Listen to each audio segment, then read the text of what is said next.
Assalamualaikum warahmatullahi wabarakatuh. Teman-teman semua, sesuai dengan permintaan beberapa customer, beberapa subscriber juga, untuk mereview unit gesit yang sebelumnya sudah kami review. Di awal kita mendatangkan unit ini, kita mendapatkan gesit di kilometer 16,5 km. Nah, pada kesempatan kali ini akan saya review setelah penggunaan 100 km. Nah, ini di display kelihatan 99 km. Nah, ini dikit lagi kita mencapai 100 km. Nah, jadi kita akan review apa adanya, bagaimana kelebihan dan kekurangan unit ini, yang tentunya akan saya sampaikan secara apa adanya, jujur apa adanya. Nah, kesempatan kali ini, sebelumnya saya mohon maaf kepada teman-teman yang mungkin fanatik dengan gesit. Nah, sekali lagi, kenapa perlu saya sampaikan? Karena beberapa teman yang menggunakan gesit itu ada yang betul-betul loyalis gitu ya, seakan-akan selain gesit itu kurang layak, nah, dan lain sebagainya. Begitu juga di luar gesit, mungkin yang pakai Alpha One, dia wah Alpha One terbaik. Begitu juga yang ya intinya kita menyingkirkan dulu fanatisme terhadap produk yang kita gunakan. Saya sendiri menggunakan gesit, tapi bukan berarti saya wah gesit terbaik, enggak. Semuanya ada kekurangan dan kelebihan masing-masing. Ini saya sampaikan karena saya juga tergabung di komunitas gesit juga gitu. Nah, oke, saya sampaikan pelan-pelan satu persatu kelebihan dan kekurangan setelah menggunakan unit ini setelah mencapai hampir 100 km. Pertama, kekurangannya dulu deh. Kekurangan yang saya rasakan di unit ini adalah jangkauannya sekali ngecas, dia hanya mampu di realnya ya, realnya itu 40 km.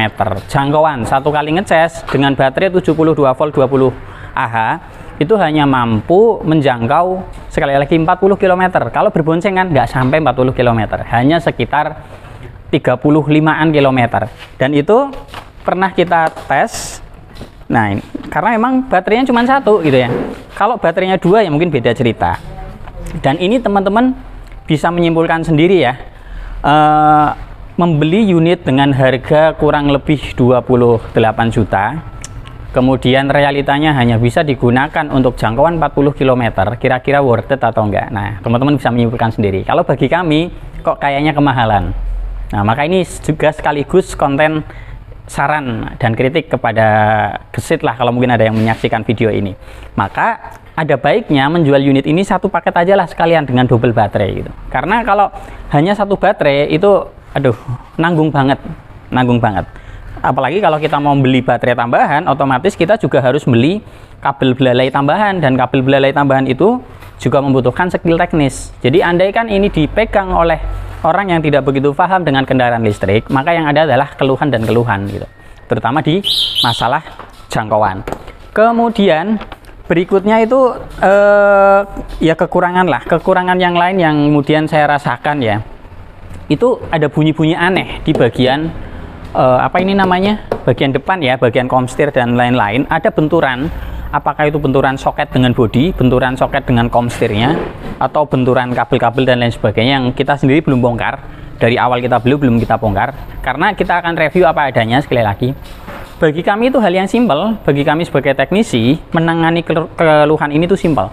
Paling hanya masalah kabel yang kurang ditis atau bagaimana. Tetapi bagi customer yang umum, sekali lagi membeli motor dengan harga 28 juta, pasti ekspektasinya adalah mendapatkan unit yang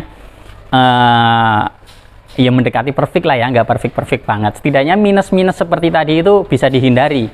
Beli unit hampir 30 juta, tapi ada minus ketika ground jalan ada gelodak-gelodak di dalam bagian depan sini. Jadi itu juga menurut saya minus yang perlu disikapi oleh pihak produsen. Kemudian minus yang lain itu dek bawah ini nggak begitu rigid ya. Dek bawah ini kalau diinjak itu kadang bunyi gelodak-gelodak. Nah, ini ada bunyi gelodak-gelodak di bagian bawah, yang tentunya ini bagi kami itu sekali lagi, bagi teknisi itu hal yang simpel. Tetapi kalau bagi customer yang membeli unit ini, pasti itu akan menjadi satu keluhan juga. Simpel sebetulnya. Meskipun di unit yang lain juga banyak masalah serupa, tetapi kan unit lain harganya nggak sampai di bawah 20 lah. Kita sebagai perbandingan, katakanlah Uwinfly itu, mohon maaf ya saya sebut merek lain ya, Uwinfly itu baterainya rata-rata 20 Ah, tetapi dia menggunakan aki SLA memang. Tetapi jangkauannya melebihi dari jangkauan ini, tembus sampai 40 sampai 50 km. Maka ya ini juga patut untuk jadi pertimbangan. Harusnya ini ada satu keistimewaannya. Kemudian decknya, kalau merek sebelah itu semakin ke sini semakin perbaikan, maka gesit pun harusnya senantiasa memperhatikan evaluasi yang simpel seperti tadi. Ini pertama datang saya cek, wah kok bunyi gelodak-gelodak begini nih. Ini tentu menjadi satu PR gitu kan. Kemudian minus yang lain. Nah, sebelum ke positifnya ya, tentunya banyak positifnya, tapi minusnya dulu. Satu hal yang sangat disayangkan, yaitu ternyata bawaan gesit standarnya itu tidak ada regenerative braking. Apa itu regenerative braking? Sudah sering kita ulas di video sebelumnya. Regenerative braking adalah unit di mana kondisi kita rem itu BLDC berubah fungsi menjadi generator yang dia mengecas baterai. Nah, itu satu fitur yang harusnya di semua kendaraan listrik ada. Tetapi saya maklumi di gesit tidak ada regenerative braking. Kenapa? Kemungkinan ya yang pertama faktor baterainya masih lithium ion. Jadi dengan lithium ion yang dia charging maksimum klaimnya pabrik itu adalah maksimum 5 ampere, ketika regenerative braking kita aktifkan maka dia chargingnya bisa lebih dari 5 ampere. Maka saya menduga tidak adanya fitur regenerative braking itu karena faktor baterainya masih lithium ion. Tetapi sekali lagi, tidak adanya regenerative braking itu bagi kami yang terbiasa ngoprek kendaraan listrik itu satu kekurangan. Kenapa? Konsekuensi tidak ada regenerative braking itu pertama, kampas rem boros, pasti boros. Kemudian tarikannya itu kalau nggak ada regenerative braking, begitu digas, di throttle, kemudian throttle kita lepas, kita rem, ya dia berhentinya murni karena gesekan kampas. Jadi BLDC tidak ada menahan sama sekali, dan bagi saya itu eman-eman.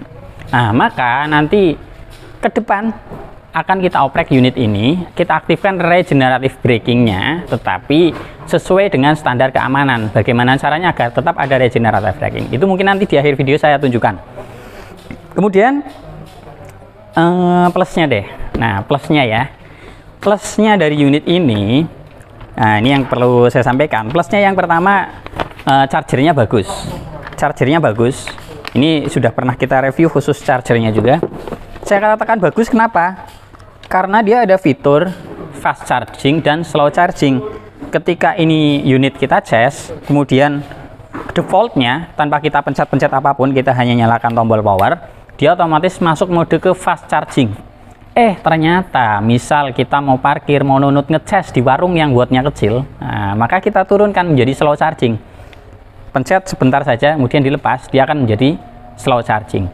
Fast charging itu nyedot daya sekitar 380 watt, sedangkan slow charging sekitar 200-an watt. Itu lumayan membantu sekali. Jadi, tapi konsekuensinya kalau slow charging ya durasi pengecasan jadi lebih lama. Ada adzan, kita skip dulu, di pause dulu. Kelebihan berikutnya di unit ini adalah torsinya mantap. Torsinya buat tanjakan dan berboncengan itu mantap.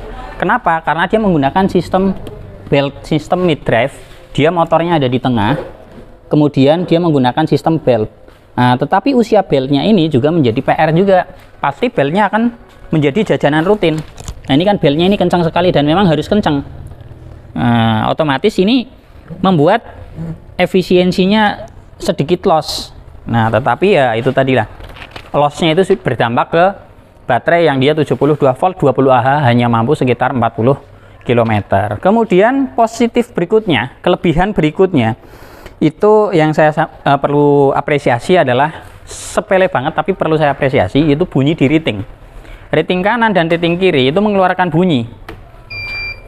Nah, begitu juga ketika hazard, dia juga berbunyi. Nah, ini penting. Kenapa? Karena kendaraan listrik itu sangat minim bunyi. Ketika ratingnya berbunyi ini sangat membantu memberikan warning kepada pengendara lain. Kemudian kelebihan yang berikutnya, ini perlu saya sampaikan, yaitu kontrolernya. Kontrolernya ini sudah menggunakan Fotol EM100. Nah, bisa ditunjukkan di sini. Ini ada adzan, nggak apa-apa, kita lanjut sebentar ya. Nah, ini controller sudah Fotol EM100 dan ini programmable. Cara programnya bagaimana? Ini bagi teman-teman yang ikut pelatihan kami di PTKL, baik online ataupun offline, pasti sudah bisa ngoprek ini kan. Nah, programmable ini efeknya apa? Ke depan teman-teman mau ngoprek speednya, arusnya dan lain sebagainya itu bisa, tetapi harus menggunakan ilmu ya, tidak boleh ngasal. Karena apa? Meskipun ini EM100, settingan bawaan itu hanya 60 ampere. Dan ketika teman-teman mau menaikkan arusnya, ini saya matikan dulu, mau menaikkan arusnya lebih dari 60 ampere, maka yang perlu diwaspadai ini, soketnya ini. Soketnya ini akan rawan terbakar. Karena ini soket M23 ini, dia kemampuannya ya 60 ampere aja udah panas.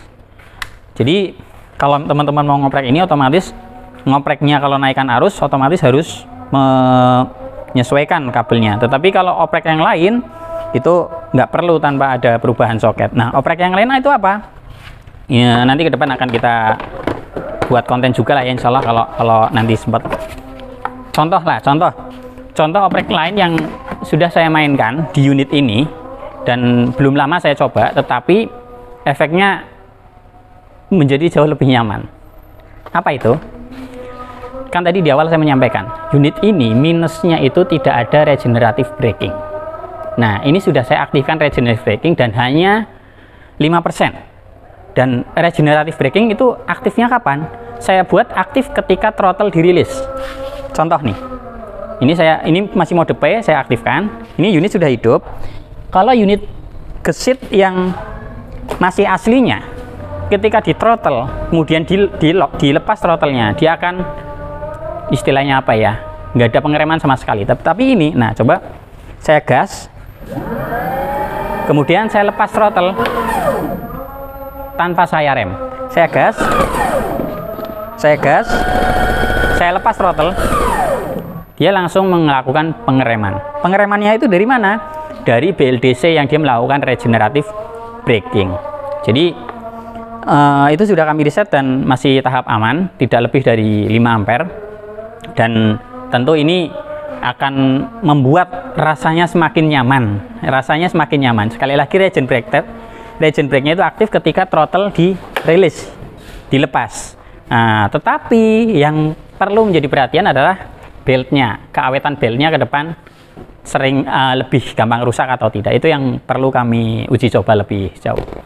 Mungkin itu. Kemudian terakhir masih ada satu lagi nih kelebihan yang perlu kita apresiasi dari unit gesit ini. Dengan memiliki unit gesit ini, apresiasi yang saya berikan kepada teman-teman adalah dukungan komunitas. Setelah saya membeli unit ini, kemudian saya dijapri oleh salah satu teman di Jogja, kemudian dimasukkan ke dalam grup komunitas, GRID namanya ya. GRID itu apa? Gesit Rider Indonesia atau apa, saya lupa kepanjangannya. Intinya komunitas pengendara gesit. Nah, bagi teman-teman yang sudah punya gesit tetapi belum gabung komunitas, mungkin bisa japri ke teman-teman yang sudah punya dan sudah gabung untuk minta direkomendasikan gabung ke dalam grup WA-nya, dan di situ kita bisa saling sharing. Itu simpel, sepele, tapi bagi saya sesuatu yang sangat bermanfaat bagi para user yang masih awam. Kalau kami kan karena kami sudah terbiasa ya oprek kendaraan listrik, ya di grup itu mungkin mohon maaf kalau mungkin lebih banyak hanya nyimak, tetapi sejauh pengamatan kami positif bagi user-user yang masih awam, itu cukup bagus. Mungkin itu sekilas review singkat kami terkait unit gesit ini. Saya berharap karya-karya produk dalam negeri semakin menguasai pasar kita, dan termasuk unit gesit ini banyak plusnya, banyak positifnya. Saya sampaikan minusnya itu bukan untuk menjelek-jelekan, tetapi untuk kebaikan kita bersama. Semoga pihak gesit memperhatikan keluhan-keluhan customer, simple aja keluhannya, dan itu menjadi evaluasi buat produk gesit ini. Oke, sekian dari saya, mohon maaf jika ada salah. Sekian, wassalamualaikum warahmatullahi wabarakatuh.